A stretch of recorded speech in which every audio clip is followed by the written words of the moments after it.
gezene bak, gözlerinin rengine bak. Vay gözüyle kan kan olmuş şu feleğin işine bak. Şu dağdaki gezene bak, gözlerinin rengine bak. Seni vuran beni de vursun, şu feleğin işine bak. Dağlarda talan olur mu, dosta hiç yalan? Ölürsen duyan olur mu, şu feleğin işine bak.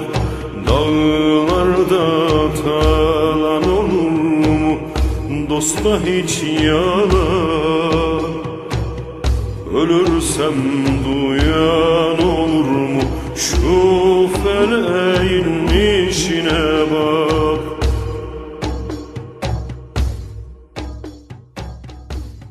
Şu dağdaki gezene bak, gözlerinin rengine bak.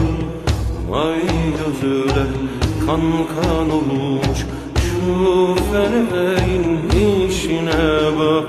Şu dağdaki gezene bak, gözlerinin rengine bak. Seni vuran beni de vursun, şu feleğin işine bak.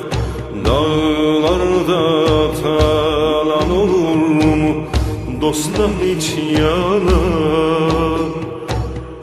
Ölürsen duyan olur mu, şu feleğin işine bak. Dağlarda talan olur mu, dosta hiç yalan? Ölürsem duyan olur mu, şu feleğin işine bak. Şu dağdaki gezene bak, gözlerinin rengine bak.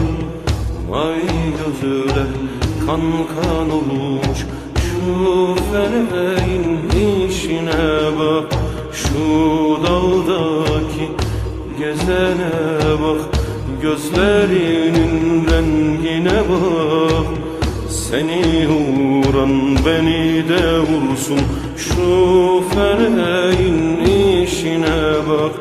Dağlarda talan olur mu, dosta hiç yalan?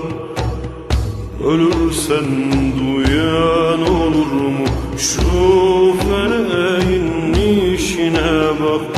Dağlarda talan olur mu, dosta hiç yalan? Ölürsem duyan olur mu, şu feleğin